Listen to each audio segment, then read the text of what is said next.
Hello, everybody. Welcome to a special Books in Hindsight and Encounters USA podcast and video. Today, we've got author Thom Cantrall talking about his book, Sasquatch, Face to Face. Coming up next.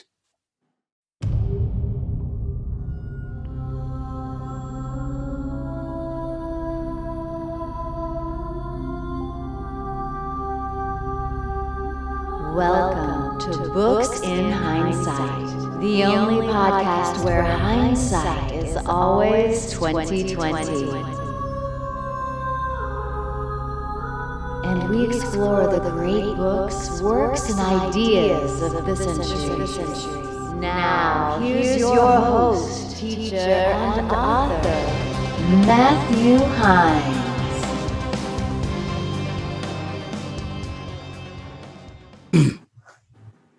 Hello, everybody, and welcome to a special Books in Hindsight and Encounters USA podcast and YouTube channel. Now, the fact of the matter is we have author Thom Cantrall, who is going to be talking about his book, Sasquatch, Face to Face. But before I let Thom start talking about his wonderful new book, I want to explain to everybody out there that this is a really special occasion, not only because we have Thom on here, Thom the legend in the Bigfoot research field, but also that this is going to be a simul kind of podcast between Encounters USA and my Books in Hindsight podcast. Now, if any of you are real Books in Hindsight fans, you know we haven't done that podcast for almost 2 years. So because I've just recently gone back and done some things because of changes in the technology, I've learned there's all kinds of stuff to do with publishing now that when I began publishing back in 2005, I didn't know. So I actually revived Books in Hindsight because what I think is important is not only to talk to authors, but to compare the publishing and writing process and marketing and everything else you got to do with other authors and authors like Thom Cantrall. So Thom, you're going to be a great example today because we're going to be talking about not only your book, but you've got an extensive library of books. You also have your own publishing firm, which I'm dying to hear about.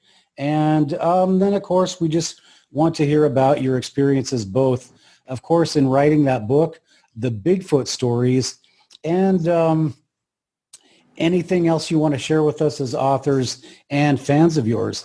So Thom Cantrall, officially welcome to Books in Hindsight and Encounters USA. Well, thank you. I'm doing double duty today, huh? Yes, you are, but you're not getting paid anymore. So. Oh, okay. I was going to say, does that mean I get twice my usual stipend? No, I don't want to hear from your agent. So you just put that puppy on a leash. All right. So, Thom, let's start off with the book. The book is Sasquatch, Face to Face. You were holding up a copy there a second. This book is a compilation of 32 different instances of people having encounters face-to-face. There are two in there that you could argue weren't really face-to-face, but close enough, okay?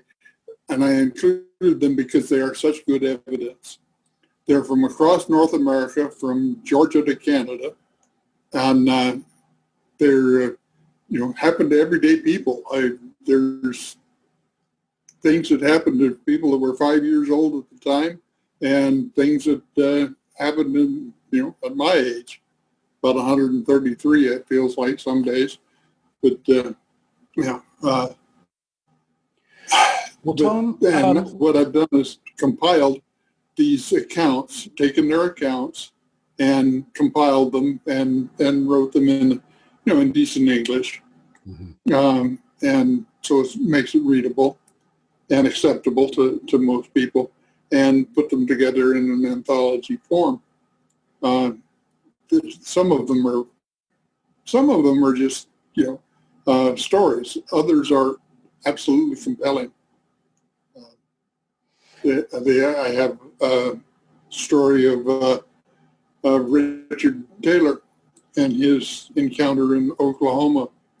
And this has been around for a few years now. I knew Richard when it happened. And a federal agent who all of a sudden finds himself in the midst of a whole family group. And I'll leave it to you to read to see what happened. But his story is very compelling. Very compelling. That's amazing. So so you have a federal agent. What other kinds of people do you have having encounters in the book? I have a 5-year-old picking blackberries, and reaches across the bush, and a hairy hand holds the bush up for him to pick the blackberries. Mm-hmm. And he goes into great detail of what went on, how that transpired. I have several stories of multiple stories of teenagers and their first encounters. What happened? A teenage girl camping with a bunch of her teenage girlfriends, and the pandemonium that broke out there. And it's from that to a night in a tent in vocal communication, verbal communications. It's just, I started out to be a light project. This is actually my 13th book I've written, 12th on Sasquatch. But it has rapidly become one of my favorites of all time, just because the things that are related in there, people are, I've always said in my 62 years of research, I wish I had $1 for every time I had a conversation that began with, I've never told anybody this, but. Well, yeah, Thom, that's what I'm, if I can stop you here, that's what I was going to ask you now. The stories that are in this book, first of all, are these new stories, or because people that are listening are want to know, well, are these going to be new stories? Are they going to be stories that I've heard before? So a couple you may have heard before. Okay. I've included a couple of mine that I've told of different occasions, okay. But for the most part, they're new. Okay. Some of the stuff that's just happening as I was going to press with it. I had to revise it because different things happened, so they're that new. And different people, some very well-known people like Barb Shoup from Squatching with Barb and Gabby fame. All the way to the totally unknown. Mm-hmm. Lynn Gasper, Crystal Panic, Greg Yost, Squatchman. Stories that, just from people. Right. And I tried to capture their feelings of the time. One thing that amazed me was the number of times that I get, how scared I was. I was petrified. I couldn't move. Mm-hmm. When in fact, all the being was doing was standing and watching it. Mm-hmm. So where did this fear come from? It came from within. Yeah. And I find that to be so true so many times. Yeah. Yeah, or just that natural. For me, it would be, what is that? And trying to. No, that goes away in about 32 seconds. You know what that is when your mind locks onto it. Yeah. If you've done any research. Now, that's not in this book. It's one of my other books. But I had a young lady over from England, and we had an encounter. 3 of us in the car. She was in the passenger seat, front seat, and we came around a curve, and there's 2 of them standing in the road right in front of the car. By the time I stopped, we were no more than 20 feet from them. And she just absolutely screamed, "Bigfoot!" Yeah. And our camp, we were 14 miles off the pavement, and we were still 20 miles from camp. By the time we arrived back in camp, she had convinced herself she had not seen two Sasquatch standing in the road. She had seen two Mexican drug mules wearing long-haired ghillie suits and backpacks with flip-flops on. Yeah. Because her mind couldn't accept Sasquatch, but it could accept these things because she knew what they were. Right. You know, and it's a more believable story. And it's a more believable story. Her mind would allow her to accept that. Yeah. And it took quite a while before she realized. Finally, it was Arla Williams who said, you know, Jackie, you've traveled 6,000 miles to be here to see what you've seen. And now your mind's not letting you see it. Mm-hmm. And that got her to thinking. And it was probably 4 days from that time until I dropped her at the airport in Portland, Oregon. And by that time, she had fully realized what had happened and understood what her mind had done. The fact she was in the mental health care field helped because she had an idea of what, you know, was able to understand what her mind was doing to her. And of course, today she fully understands and fully accepts it. But these are the type of things that happen with people when they first encounter these beings. They're not dangerous. If you don't, you know, if you don't get between a mother and her child, that's always dangerous to any species, including human, or maybe especially human. Use common sense, and they're not dangerous. Yeah. And I was just this morning discussing with one of the contributors her fear, and because she's heard stories of them being aggressive and hurting people.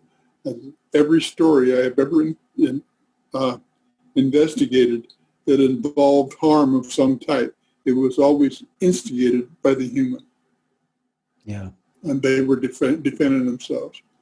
Falk Creek, Arkansas, Honolulu Massacre, the one in Washington, Southwest Washington, the miners, all of it. They were done. It was at the instigation of the humans, not of the Sasquatch people. Yeah. Well, that's definitely something that could be argued. And, you know, I'm no real big expert, but I would really almost argue that because of, you know, just because of the missing people. But Tom, I don't want to go down that trail, that dark and gloomy trail in this podcast. But let's talk about, you just talked about you have contributors. And so I imagine you're a magnet, like you said. You've had so many people come up and say, I've never said this before, but so I imagine you have hundreds of Bigfoot stories that you could have used, correct?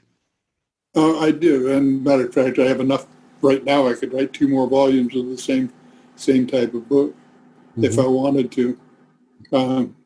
I picked the most compelling, those that serve to illustrate a particular point, and to pass that along.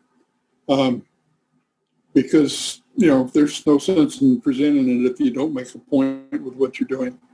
And the fear thing is one thing. That's mostly within us. Virtually, I tell people, you know, I'm 77 years old. I've been doing this for 62 years. And if you have one you think's aggressive or dangerous, call me. I'll come stand between you and him. It's that simple. That's how much I understand them and their meaning. Yes, there have been people go missing, but there's lots of things in the wilderness that cause people to go missing and have nothing to do with any of the animals that live out there. Yeah, and but that again, like I say, that's a bit of a departure, but that's part of what the message of this book is. Mm-hmm. You've got to learn to control your own fears if you want to have success in meeting these people. And make no mistake, they are a people. Their DNA shows that. Okay, Tom, but let's talk about, you said that you want to prove a point, and one of them is about the fear factor. What other points are you trying to prove with this book? Everybody, Matthew Heines here for Encounters USA. Do you wish everything was free? Do you wish you didn't have any bills to pay? Well, here at Encounters USA, we're wishing that a lot. Unfortunately, it just hasn't come true yet. So we'd like you to consider a purchase of Deceptions of the Ages, Mormons, Freemasons, and Extraterrestrials. It's available at Heinessight.com in an autographed edition. Otherwise, you can pick it up in paperback or ebook wherever fine books are sold. Now, back to our thrilling podcast. That they exist, that there is solid evidence of their existence. I don't ever want that proven to science. I don't want it proven to government, because the last thing I would ever want is for government to have to take ownership of the fact that they exist. You take a look at our governments, if we still have ones, track record with indigenous peoples, and it's not very good. Okay, and I don't want them. First of all, you can't control them. They're not anything to be controlled by humans whatsoever in any way, shape, or form. Mm-hmm. And with the special interest groups we have, there would be total chaos, absolutely total chaos. Okay. You've got to remember, our government, such as it is run by special interest groups. And stupid people. And stupid people. That's stupid people that the special interest groups. The smart people are in the special interest. The stupid people are the ones that get elected. So, yeah, that's my point. If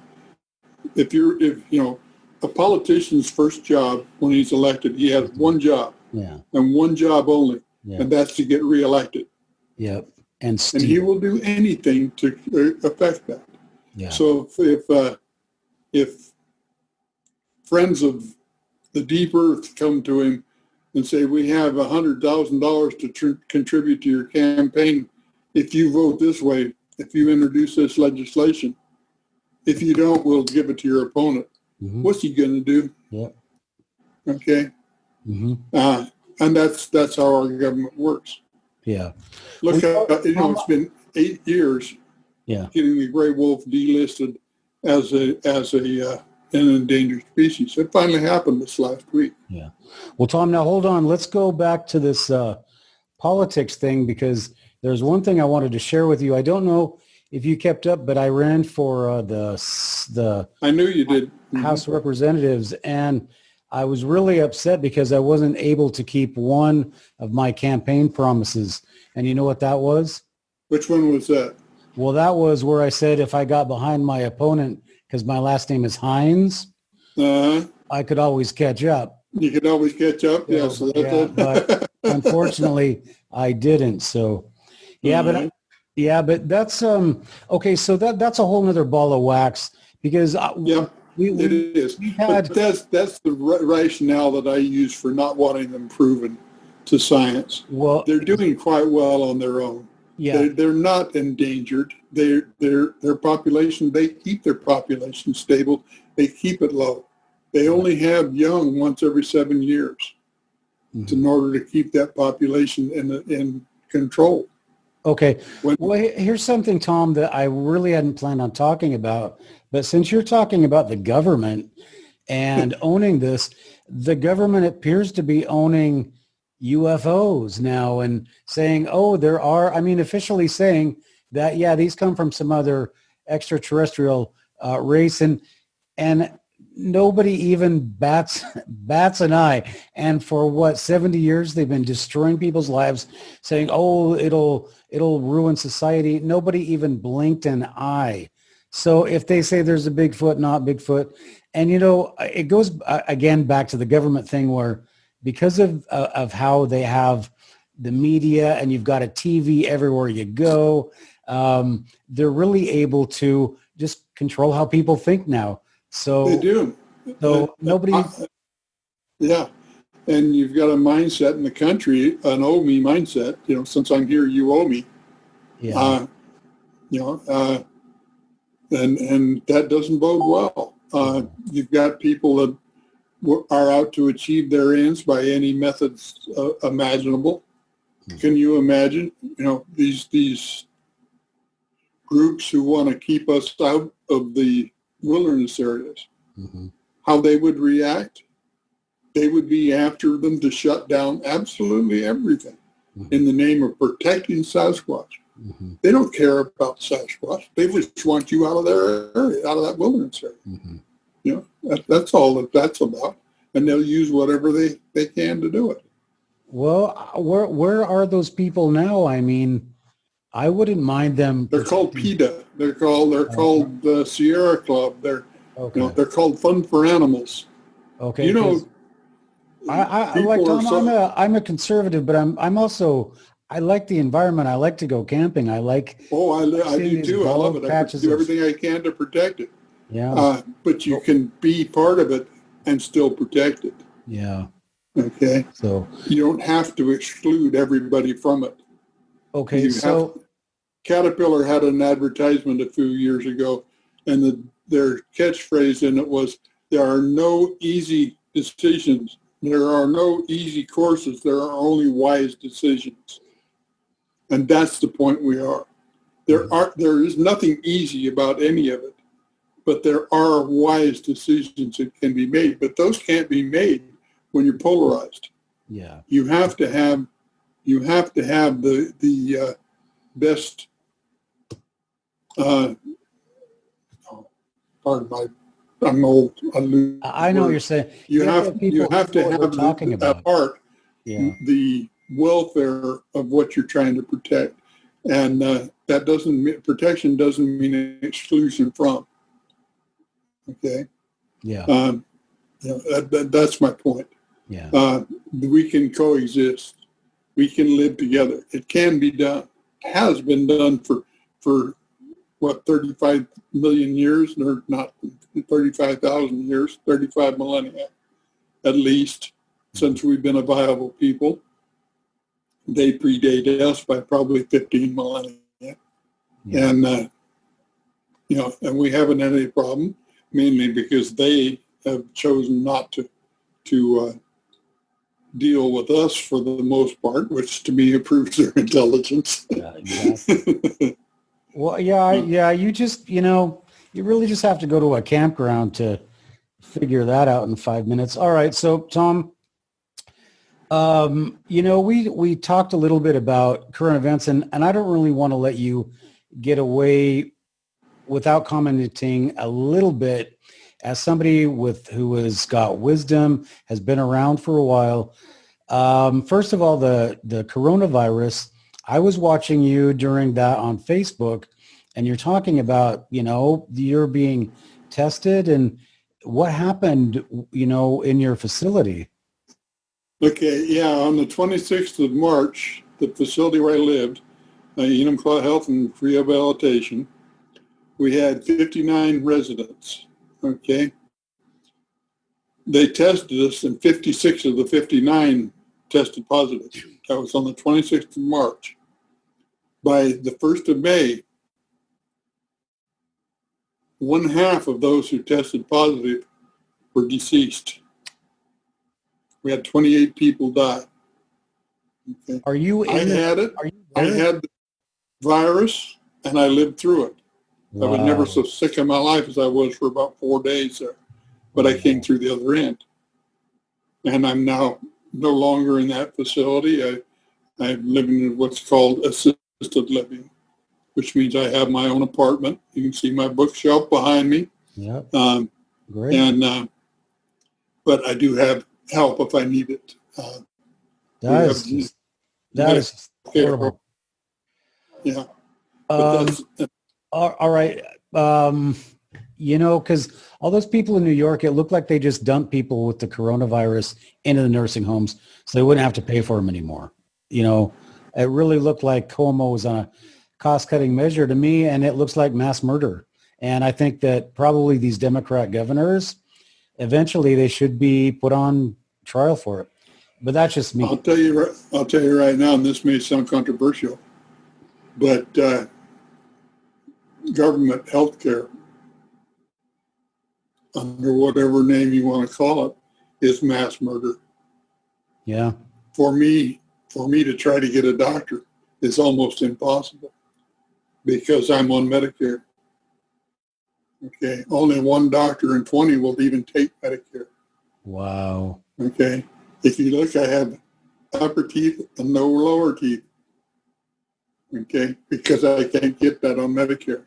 Wow. There's no dent. And even to get these uppers, I had to travel from where I live in Enumclaw, which is 40, 50 miles south of Seattle, all the way to the other side of Seattle, the University of Washington Dental College, to even get the uppers. Wow. Okay. If you're on Medicare, you're at the bottom of the list on everything. But they're saying they're going to put everybody on Medicare, and then everybody's going to have health care. I guess that's not right, is it? It doesn't appear to be that way. I mean, it takes me, if I need a specialist, it takes me from 4 to 6 months to see a specialist. It's almost because nobody will take Medicare. Yeah. They pay 10 cents on the dollar, and if you don't cross every T perfectly and dot every I perfectly, they bump the whole thing. Wow. And it's become ridiculous, absolutely, totally ridiculous. I moved here to the west side of Washington from the desert eastern side because I thought I could get better medical care 3 years ago, and it's been absolutely atrocious. It's been a nightmare. Wow. And it's just unbelievable. So I spent in that other facility 16 weeks in a 10 by 10 room by myself. Jeez. Prisoners are treated better than that. Yeah. At least they have an exercise yard. I did not open the door to my room for 16 weeks. Oh my. When is this? That was between March 26th and 16 weeks after that. Holy man, oh man. Wow. Well, there's a book right there. All right. Well, Thom, let's not stay on this topic. It's just horrible, and we could just talk about this all the time. Okay, so what comments do you have right now about what's going on with the election? I haven't paid any attention to it, to be truthful with you. If I could have found a none of the above, that's the one I would have chosen. Okay. As far as I'm concerned, it makes no difference, and I'll tell you why. I have a teacher. He's 9'3" tall and very hairy, and he does not even let me talk politics. He said there are young people to do that, and it doesn't make any difference anyway, because those who are elected are not in control. Yeah, that's true. Okay. Maybe he should run. And, yeah. So whichever one is sitting in the office is not going to make any difference. Yeah. They're going to do what the special interests want them to do anyway. Yeah. And the fact that you have idiots, I mean, you've got idiots in charge of the asylum. It's unreal. And then you have something we've never had before. We have a press that lies to us. Yeah. And that's atrocious. When I was a young man, we had a president by the name of Kennedy. We had a problem come up. The goal was to solve the problem.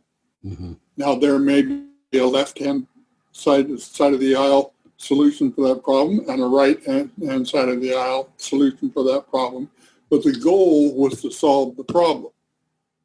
Today, that's no longer true. Yep. The goal today is to embarrass the other side. Well, it's to exploit the problem and make sure it never goes away. Never waste a good crisis. Yep. Who said It that? never goes away. So, all right, Thom. Well, this stuff is so depressing, and people don't really listen to this podcast to hear about it, but it's going on, and it affects you. It's really affected you, and it's affected everybody. So it has, and I've lost my faith in it. I love my country, and I'm hating my government. Yeah. Well, I think that, if I was in your shoes, what's your stake in it anymore? There's not much. I still probably going to be around for 20 or so more years. I just can't, sit there and do nothing about it. So anyway, that's where I come from. But let's do something about the people that are listening and watching this. Let's talk a little bit, Thom, about the publishing process. Now, Publishing, my first book, Ghosts of Ruby Ridge, I finished in 2002. Okay. It was published in 2009. I spent 7 years getting that published. I have rejection letters from over 100 editors and agents who had never read first word of anything I had ever written in my life. Yeah. I always said I wished I had a business that was so successful that I didn't have to prospect for new clientele. And a little aside to this, I was told this story at a conference one day, and a lady asked, okay, if that's the cost of being an author, what's the reward? And that's simple. Somebody says, I read your book and I loved it. Yeah. That's payday. Yep. Payday has nothing to do with somebody paying for a book. Payday is, I read your book and I loved it. Yep. That makes everything worthwhile. Yep. Everything. Yep. And I've seen you at conferences. You have a lot of people saying that. So, great. And you have, fortunately, but you got to remember, I've got a teacher that tells me what to write about. He doesn't tell me how to write it, but he does tell me what to write about. And one final point on that little anecdote.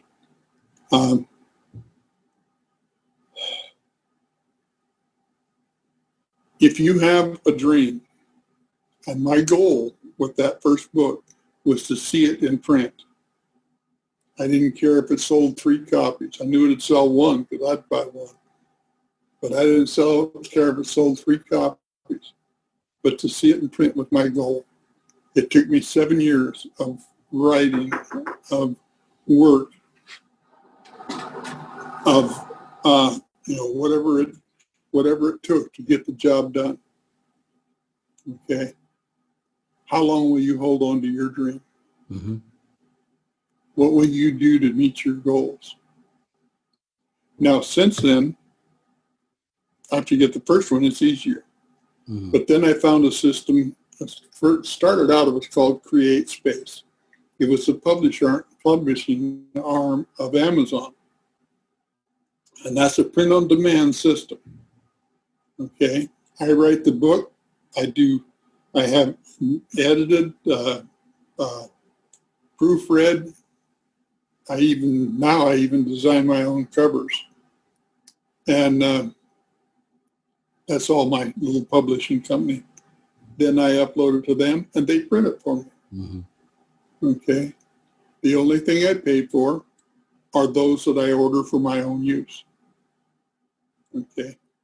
Initial order, I ordered 100 copies of the first book. They came in last Tuesday and sold out in 4 hours. Wow. That's never happened to me before, but I was so tickled. So I ordered another supply of them, so they'll be in next Tuesday. And so I get them that fast. I ordered them on Tuesday and they'll be here next Tuesday. I set my own prices for what I want them to sell for. If Amazon sells them, and they do, they sell a lot of them. I also publish in Kindle on Amazon. Mm-hmm. And the neat thing there, the only way I know they're there is once a month I look at my checking account and it goes up a little. They make a deposit. Of course, that's about 2 months behind actual sales, but that doesn't make any difference. I've been doing it for several years now, since 2009, 2010. So it doesn't make any difference what month it was. So Thom, I have to ask you, as you know, for all the writers listening, it sounds like you really had some success with this last book. Have you seen that before, or is this the first time? I've had success before, but never the instant success I've had with this one. Okay. Yeah. Any reason?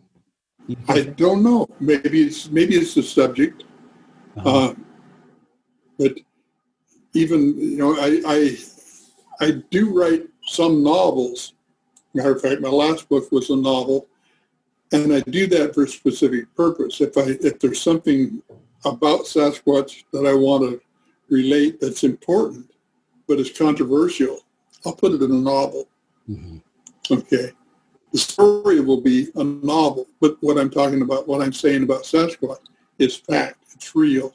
Yeah. It's what is. Okay. And the reason I do that is simple. The haters can't hate. Mm-hmm. Yeah. Ghosts of Ruby Ridge, my first book, was about one of the characters was a neo-Nazi militia colonel. And I tell people, hey, I could have made him gay. He couldn't have done a thing about it. I'm total control of what I write there. Yeah. So if you don't like what I've written about Sasquatch, it's a novel. Yeah. But to the people, I think I just heard the FBI things turn on, the record thing. Yeah. But it's there. They can read it. If they want to believe it, they can believe it. If they don't want to believe it, that's fine. Yeah. I don't have time for the naysayers. I have too many wonderful people wanting to know more. Yeah. Wanting good information. And that's what this book does. It's not just my experiences. There's 32 experiences in there. Yeah. Okay. And these people are not just random stories. Mm-hmm. These people were vetted. Yeah. You look at if you want to know something about a person, look who his friends are. Mm-hmm. Okay. But look at me. I don't have any friends. No, I know. What does that tell you? I looked you up on Facebook, and it said Matthew who? Yeah. Exactly. No. All the people you see that are my friends are people I owe money to. There you go. They do remain good friends, don't they? Yeah. So yeah, but, it's probably the genre of this book, plus the fact that I've probably been talking about it more because I've been advertising for more, input to it, and so people knew about it ahead of time. And there's a lot of people whose stories are in it that they're excited that their story is in there. Yeah. And they share it. And so maybe that's why. But it doesn't matter. The fact that people are getting good information is what matters. Yeah. Well, I think there's a couple of things here. I think that people like to hear stories about Bigfoot, and not about people's theories about Bigfoot, but real encounters. And I think that really strikes a chord. And how many podcasts, whatever, just are based on just encounters with Bigfoot or Dogman or whatever. So right. I think you really touched on something there. And I think that is really a correct genre. So Thom, just for a second now, we're going to take a quick break. I'm going to try to pay some bills, and then we're going to come right back. Hello, everybody. Matthew Heins here for Books in Hindsight. Very quickly, I'd like to remind you that in order to pay our bills and meet our costs, we also have a bookstore that we offer great books by myself. We'd like you to take a look at Deceptions of the Ages, Mormons, Freemasons, and Extraterrestrials, available at Heinessight.com in an autographed edition, as well as at Amazon, Barnes & Noble, Kobo, Nook, etc. in ebook form. All right then, so let's go back and listen to another great author. So Thom, we're back and we're talking about the editing, the publishing process, or not so much the editing and publishing process yet. I want to get into that. Right now, Thom has just told us that he's had success with his books, and we're just trying to pin down what he thinks is why. And I think it's just that people like to read about those kinds of encounters. And if you have any advice or whatever for Thom, leave it in the comments and let Thom know what you want to read about, because I don't know if you've seen Thom on this podcast before, but he's been with Bigfoot back since Bigfoot, even back before the $6 Million Man. So, exactly. Yeah. So before he was only worth about 80 cents then. Yeah, exactly. So, yep. So Thom has been, he's been there. He's done that with Bigfoot. So if you have any comments or questions, now, Tom, how do you have a website that goes along with your? I do, and it's pretty easy to remember. It's ThomCantrall.com. That is easy. However, I'm going to have to put this on the screen because people might not know about that secret H, the silent H in Tom. Well, see, there's a reason for that H. My mother named me Thomas, okay? And like I said, I'm 77 years old. Yep. And over my 77 years, I've just kind of worn my I's off, and it just left Tom. Nah. I'm sorry. I was doubting there for a second. Anyway. That's what it is, just www.thomcantrall.com. I started out, I had another website, and I named it for my first book, GhostsofRubyRidge.com, and it's still active. But it got unwieldy after book number 9, book number 10. I made a rather long title for your website. And so I just decided, why not just redo this, put it in there, my own name.com, and then I could have a page to go wherever I wanted to go. I've got one page, a couple of pages for the books. I'm doing a page right now for Christmas specials. What I've done is I've bundled of the 12 Sasquatch books. I've bundled them together. All the nonfiction are in one bundle, and all the fiction ones are in another bundle, and things like this. Then I have a pick any 3 bundle, and give a little special price on them and free shipping for the holidays. For instance, if people want to do that for Christmas, and I'm in the process of putting that up now. It'll be probably the weekend before I get done, since I have a medical procedure I have to have done tomorrow. And I probably won't be working on it till then. But, okay. So I'm sorry to interrupt you, Tom. So I don't want to talk too much about your medical procedure, but you are going in for an operation tomorrow. So no, just it's a series of tests. Oh, is it? Oh, okay. Yeah, all right. And I'm losing blood somewhere, and they don't quite know where. Okay. Have you been around any attorneys lately, or? We thought about that. I keep telling people, leaking blood isn't bad, but it sure leaves a mess in the driveway in the morning. Actually, it's not coming out. I don't know where it is, and I'm running two pints low on blood all the time. So you can imagine how energetic I am. Wow. Well, I could say something, but I'm not even gonna.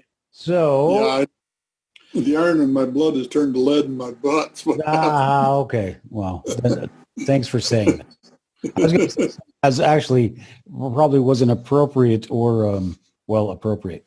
All right. So, Tom, you are going in for your operation. So I wanted to ask you, what's the deal with these sets of books? Are these available from you or from Amazon? No, they'll be available from me, from my website. Okay. Now you just went blank on us, so I don't know. Hang on, what happened? My battery's run down, and I gotta stop it here. I thought I was plugged into the computer, but I guess I'm not. Oh, no wonder that computer. I'm plugged into the wrong computer, and it's not on. Hang on here. Yeah, I'm gonna hang on. And while you're doing that, because if I end this, it's a huge hassle to have to send you a new meeting. And then, of course... No, hang on, because I'm right here. I just had to turn the other computer on, the one this is plugged into, on. Yeah. Well, the only problem is that... There you are. Oh, that did work. Yeah. Yeah, I just had my... I'm on my iPad on Zoom. Okay. And my iPad battery had run down. And so I thought I was plugged in. I thought I had all that covered, but I was plugged into a computer that was turned off. Come on, Tom. When I do when you have 2 laptops, a desktop, and an iPad and an iPod, you get confused who's plugged into what after a while. Yeah, I know. I can't even handle one. I can't handle one laptop. So yeah. I'm just all But, for it. So anyway, well, I'm glad you're back. And in fact, since you're back, we'll end the show. No, I'm just kidding. No, but Tom, I wanted to ask you about, okay, so the bundles of books, those are available through Tom. yeah. And that is are. on tomcantrell.com? Right. Okay, They'll be up by the weekend. They'll be Okay. available. And, I think probably the one that's going to be most popular is the any three bundle. Just pick any three of the books, and that's a special price plus free shipping. Okay. And they'll all come signed. And if a person wants them dedicated to somebody, I can do that too. It's no problem. Well, I just, not to plug you too much here, Tom, but these could end up being real collector's items because, things happen, and They could be. you're the top guy, and I mean, of all the Bigfoot researchers, you're one of the top guys, so more Thank than you. anybody. So I had lunch last week with the top guy. I Who's that? drove to Yakima with a friend and had lunch with Bob Gimlin. Yeah. And Bob's been such a good friend for so long. When I lived over in Eastern Washington, we'd do this twice a month. Either I'd drive to Yakima or he'd drive down to Tri-Cities, and we'd have lunch together. We haven't been able to do it, so I've been over here. And it was sure good to get together again. The guy's 89 years old and still gets around better than I do. Yeah, I saw him down at that Sasquatch Fest last year, and he's got all these hot women around him. How did he do that? We were at the Sasquatch Summit a couple of years ago, and Bob's standing there between 3 or 4 ladies. And when I came up, I was, Bob, I had this urge to see a pretty girl, and I knew that in order to do that, I was going to have to find you because that's where they'd be. Yep. The magnet. Somebody asked us one time, we were sitting together, and we had several women talking to us.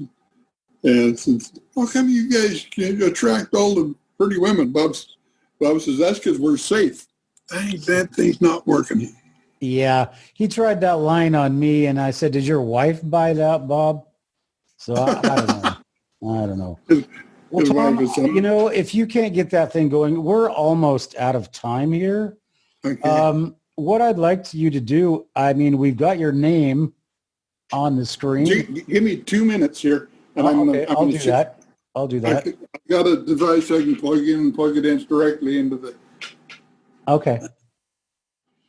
Because I'll just talk while you're doing that. Don't pay any attention to me, but it's really interesting that you would have gone to had the idea of starting your own publishing company, and that really gets into what we kind of wanted to talk about anyway. As an author, is once you've done the books and things are out, well, what's next for you? And you're back. Yeah, I changed the one I'm on.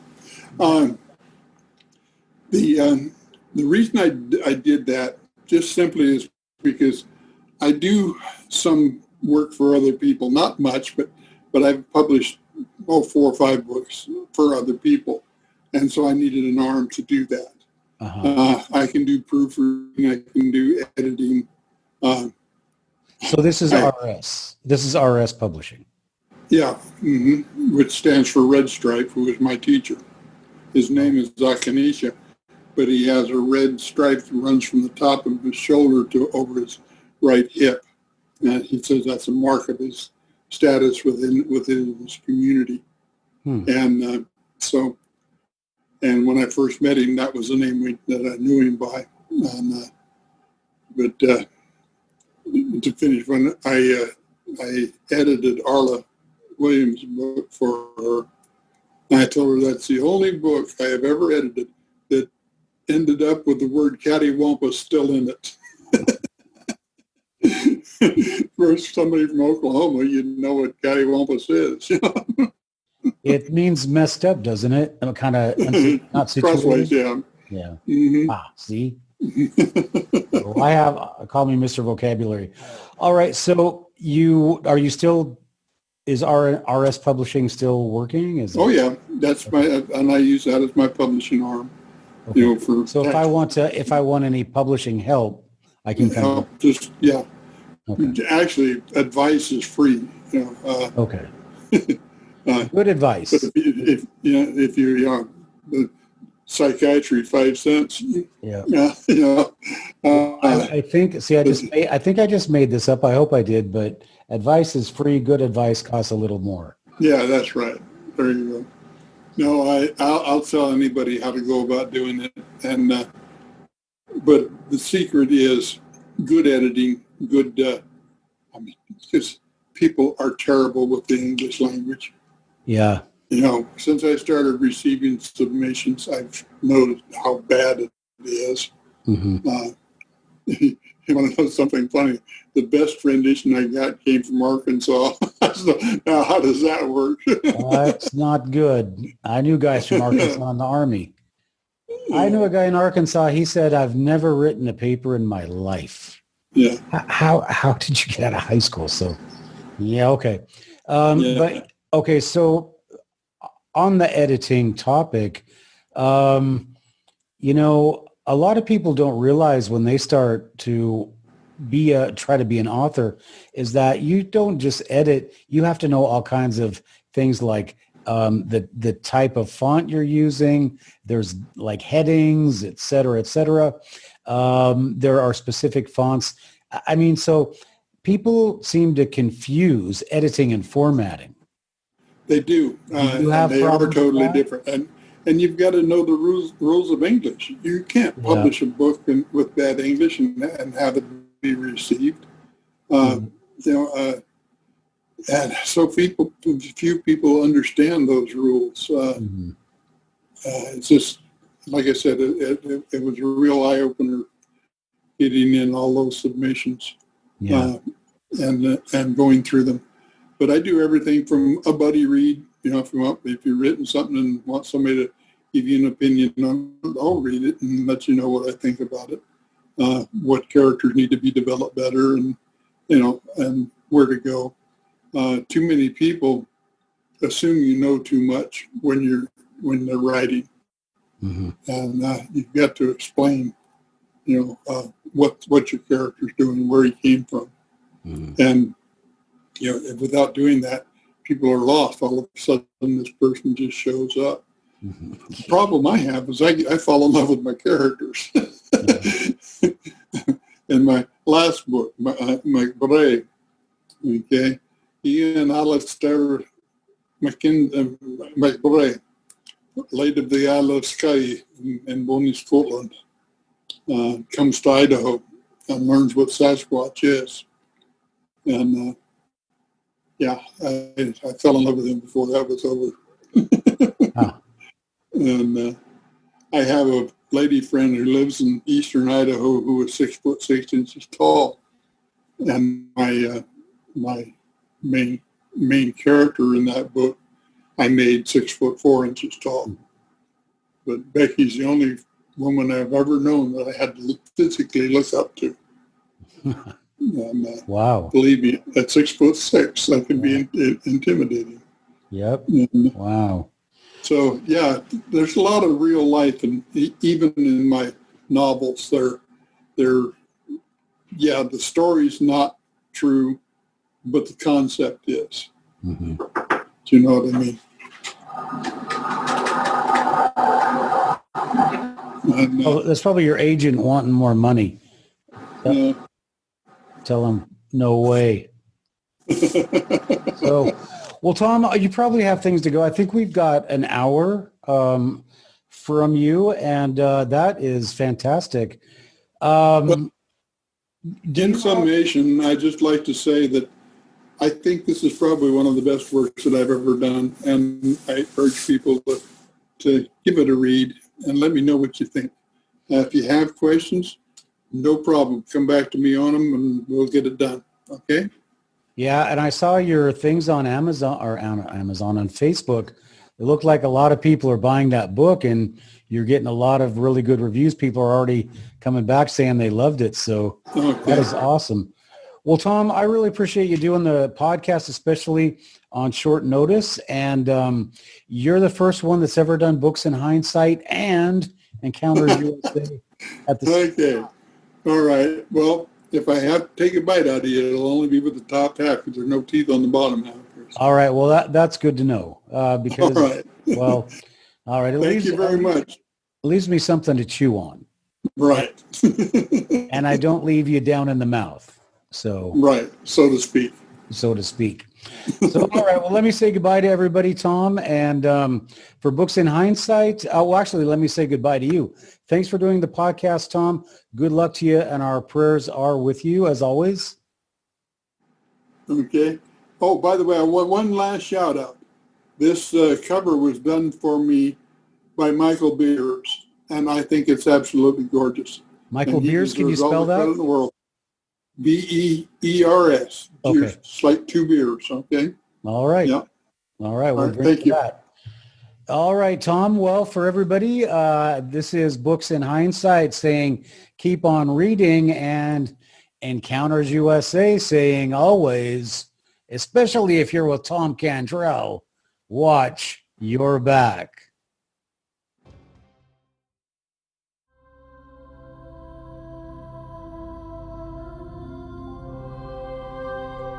This has been Books in Hindsight with your host, Matthew Heins. Please join us for our next podcast and look for our archives on iTunes and go to theheinessight.com.